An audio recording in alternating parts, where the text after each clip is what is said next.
Hello, welcome back to माय YouTube channel. नोंथांमोनखौ आंनि YouTube चैनलावहाय बरायबाय। आप सभी को मेरे यूट्यूब चैनल पर स्वागत है। आज का वीडियो है, हम लोग फिर से आज सेकंड डे मतलब बैसागु फेस्टिवल में जाने के लिए मतलब रेडी हो रही है। आज तो मतलब बहुत फेमस मतलब हीरोइन आने वाले हैं, आर्टिस्ट आने वाले हैं। तो आज के सेकंड डे कंपटीशन में आज मैं फिर से जजमेंट के लिए जा रही हूँ। इसमें आज मतलब कल तो क्या बोलते हैं उसको, यंग लोगों का था कल। आज है मतलब वोमेन लोग का है।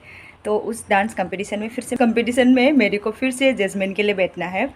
तो इसके लिए मैं रेडी हो गई हूँ और आज आप लोगों को सरप्राइज़ भी देती हूँ कि आज कौन कौन मतलब आर्टिस्ट आने वाला है, उन लोग से मिलवाऊँगी आप लोग को। चलो वीडियो स्टार्ट करते हैं। हम रेडी हो गए हैं अभी। आज पूरा एकदम पूरा क्या बोलते हैं, कुछ ज़्यादा ही मेकअप कर लिया हमने। हम लोग का स्टेज में मतलब जब हम लोग का परफॉर्मेंस करते हैं, मैंने पहले भी बताया है कि मेरा मतलब आँखें बहुत छोटे छोटे हैं तो दिखता नहीं है, तो इसलिए मैं थोड़ा बड़े आईलेस लगाती हूँ और कुछ ज़्यादा ही तामझाम पहन लिया है। तो आज मैं आप लोगों को दो फेमस आर्टिस्ट से मिलवाऊंगी, क्योंकि हम लोग की बोडो कल्चर का वो लोग फेमस मतलब आर्टिस्ट है, हीरोइन है दोनों। और दो सिंगर भी आने वाला है, तो मैं इन लोग से आप लोगों को मिलवाऊंगी आज। तो चलो मेरा वीडियो देखते रहिएगा, और जो लोग अभी तक मेरी चैनल में नए हैं तो वो लोग पहले सब्सक्राइब कर लीजिए मेरी चैनल को, और मेरा वीडियो पूरा एंड तक देखिएगा। चलो अभी वो भी ना टांग ओंखारलायबाय ओंखारबाय रेडि जोब्बाय। ओमफ्राय ओरैबायदि गरम दिनै। हाई हिल गानलायनानै। आज बहुत गर्मी है। हम लोग रेडी हो गई है, रेडी हो गए मतलब कब का रेडी हो गई है, बस वेट कर रहे थे। अब दोनों जा रहे हैं। मगजा एखे बिदिनो फाय थांसै।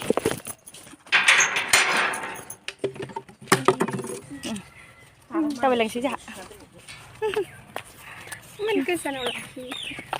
दा थाबायलांसै आरो ससे। जोंहा आर्टिस्ट सासेखौ खोन्थानोसै आरोना, फार्स्ट आर्टिस्टखौ होनलाय।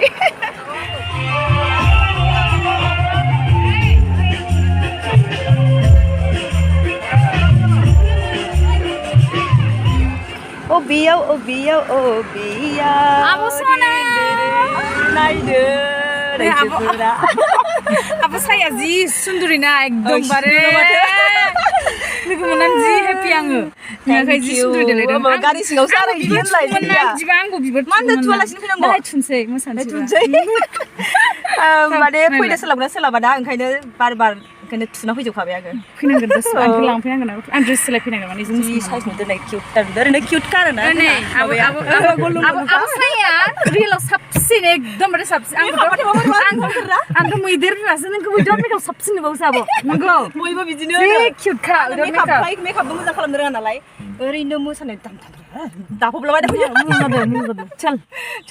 चलो फार्स्ट हिर'इनखौ लोगो मोनबाय नै, ओमफ्रायो दाहायो लोगो मोनबावसिगोन आरो। सान्दुङाव मोसानो थांसै। सान्दुङाव मोसानो थांसै। आंबो लागोन। नोंनिया फास्राया माबाया गाहायाव गोलैना दं। सिनायथि होनो आङो नाजादों, बेनिखायनो गिबियावनो आङो मिथि नार्जारि बिथांखौ बे समाव रायजो राजानि गेजेराव खनसे गसंनानै सिनायथिखौ खावलायबाय। लोगोसे गांसे आर'नाइजों बे समाव आङो आफादनिफ्राय बे गांसे आर'नाइजों बर' लानो थाखाय गोजौ फरायबाय। बयबो आखाइखौ रायजोफोर बिथां मिथि नार्जारि बर' फिल्मनि सासे जाखांफुनाय एक्ट्रिस, बिथाङा दा जोंनि गेजेराव मोसानाय दिन्थिफुंगोन। नैथि साननि माने बादायलायनाय हाबाफारिया स्टार्ट जाबाय आरोना। आज का मतलब सेकेंड डे का जो कंपटीशन है वो स्टार्ट हो गया है। हम लोग बैठे हैं टेबल पर, ये देखिए मार्किंग के लिए, और ये पूरे गांव के लोग आए हैं, और ये मेरी टिकलू सी बहन जो मेरे साथ रहते हैं। और इधर में है ठिंगा मतलब हीरोइन, हम लोग की बोडो कल्चर का एक्टर।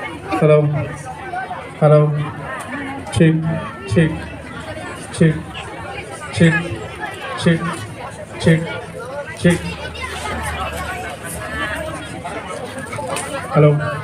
हेल' गेदेरफोरनो सिबिनायखौ बावबाय आमजुफोरनि सायावबो नोजोर थागोन गोबां बुंला दा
बादायारिजों लोगोसे मानगोनां रायजो राजा नोंथांमोनखौबो खोनासंनानै लानो थाखाय आफादनि जानानै गुरै खावलायनाय थाबाय गोजोन्थों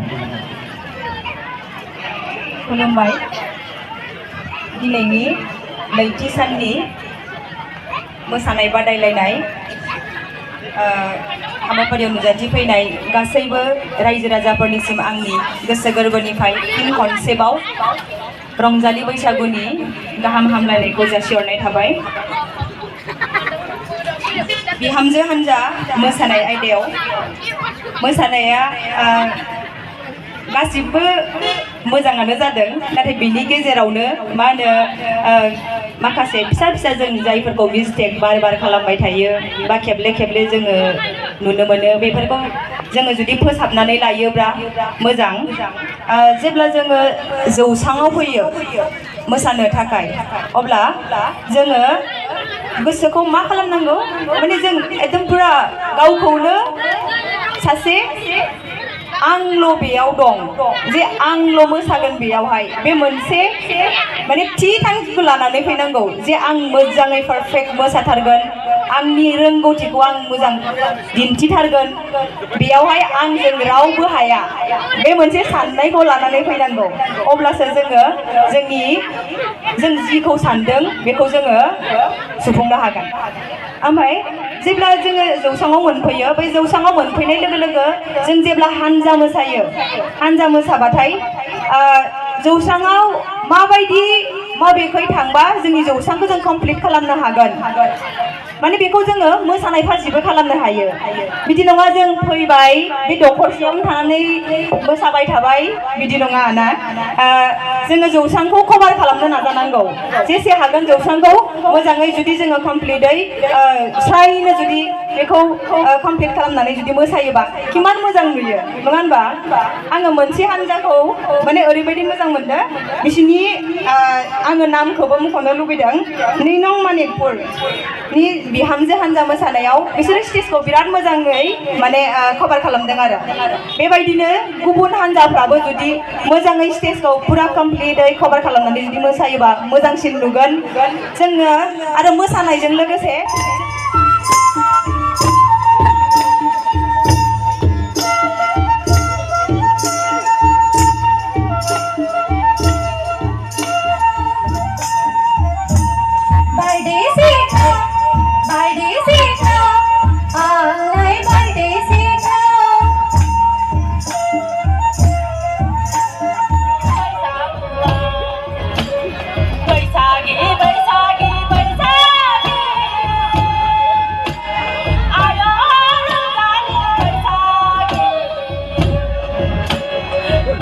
जोबथ'बाय रायजोफ्राबो नायगिरिफ्रा दङ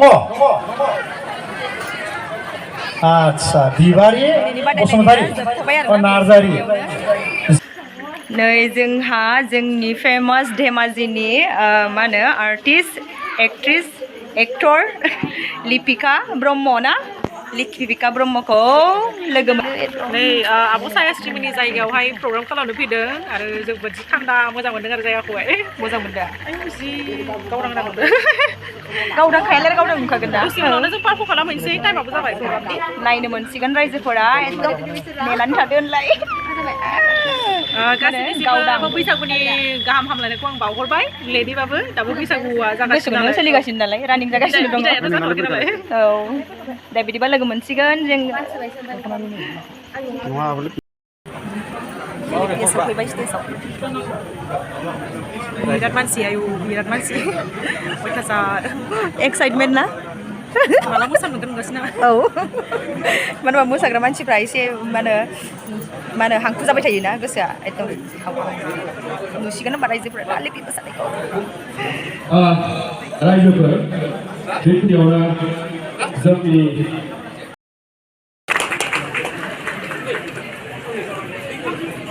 आगरबाहाय बिथांनिसिम सायास्रि बसुमतारी बिथांखौबो फिन खनसेबाव सिनायथि लानो थाखाय खावलायबाय लोगोसे गांसे आर'नाइजों फरायनाय फरायो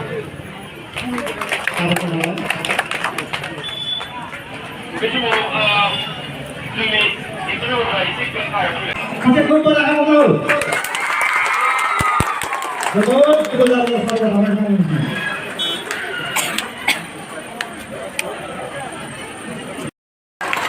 कपिल सरगियारि जोंनि दिनैनि बिमा हालामनि बर'फोरखौ मोसानो बिथाङानो जाहैबाय कपिल सरगियारि बिथाङा जाबाय हिमानि बर' बिथांखौबो जों मोननो हादों बिथाङा जोंनियाव फैदों बिथांखौबो गसंनानै सिनायथि होनाय समाव खावलायबाय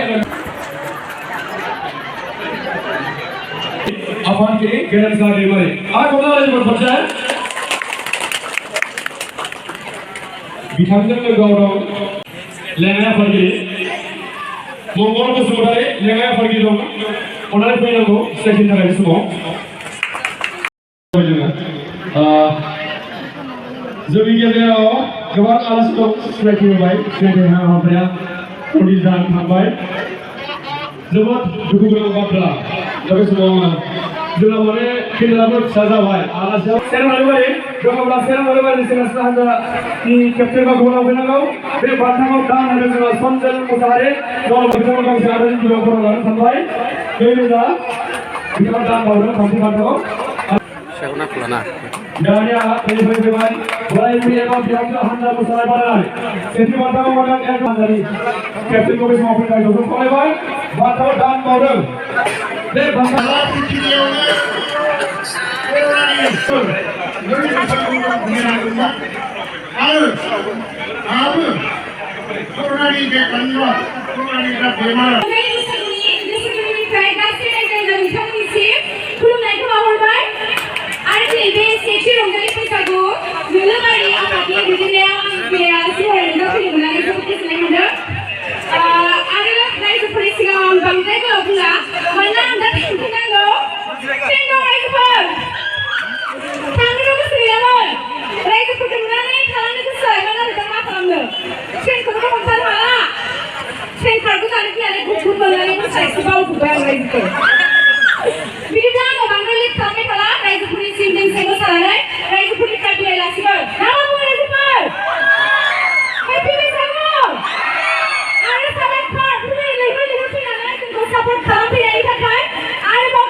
Ini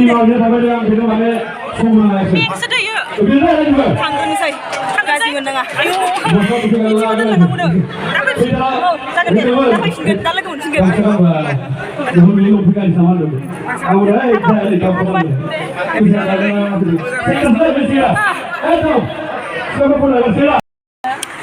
नै दानिया मिथिया गैया थांनो ओंखारबाय मिथिंगाया बेखौ जोङो स्टेसनाव दोननो फैबाय आरोना नै बिसोरा जि हाखु दाखु खारै खारै फैबाय गारलांनो बादोंमोन आं आब'खौ होमबाबो थांनांसिगोन मेकआपबो फुगार मोनाखै नै जेबो नङा दा आराम फुगारलांबाय थादो बेसोराफोरा माने अडियन्सफोरा ओरैबायदि भिर जादोंमोन प्रग्रामावहाय आं माने गारनानै आसा थाबाय आरोना बिरादनो माने मोजाङै माने अडियन्सफोरजों रायलायनो मोनासै बा मोजाङै टाइम होनो हायासै आरो बिनि थाखाय जाबाय आरो जेबो नङा जों नेक्स्ट आरो लोगो मोनफिनगोन मानो होनबा गासिखौबो फुरा खालामखाबाथाय आद्रा थाबासो मोजां फुरा जाबाथाय माने बे लुबैनाया थायाना औ बेनि थाखायनो नेक्स्ट लोगो मोनफिनगोन नै नानि मोनाबो बेसेराफोर नै फावदुरनो एकदम जाहाबबोजोब्बाय होनलाय हाखु दाखु मोसानानै औ मोसानायाबा माबायदि जाखो मिथिला मोजां जादों बिराद मोजां जादों नै गाखोबाय नै रलिंजों ओमफ्राय बिक्रमा हगार हरनो बादोंनो नै मिथिखो एकदम दुखु जाबाय बेसेराफोर जोंहा फाइनालि मिथिमोनखौ बिदाय हरखांनानै नै जानो फैबाय ओमफ्राय थाइगिरजों ना ओरैबायदि माने गोथाव आरोना दिंखिया भाजा आलु भाजा ओमफ्राय चाटनि दङ ओमफ्राय नैबे आरो सबाइसो दं नामा जों जासिगोन दाना जाखांनानै ओमफ्रायो प्रग्रामावथ' थांफिननो हानाय नंला मानो होनबा बिराद नोंबाय सानसे मानि गोजानबो जायो आरो माने जाज खालामनायावबो बिराद टाइम लाखाबाय नालाय ना नै बोरैबा जाला जोबथारबाय एकदम माने खस्थ'ना मैयाबो सानसे दिनैबो सानसे एकदम माने रेस्ट गैखाया आरोना माने गरम बोथोर फैहांनाय नालाय ओमफ्रायो जोबथ'बाय जोंनि बे नोलोबारिनि रंजालि बैसागो फोरबो खुंगा सेथि बे बैसागो फोरबो फालिनाय हाबाफारिया माने दिनै जोब्बाय आरोना आंबो बेयावनो दिनैनि बे भिडिअखौ फोजोबथ'नाय जाबाय बाय बाय नेक्स्ट भिडिअ लोगो मोनलायगोन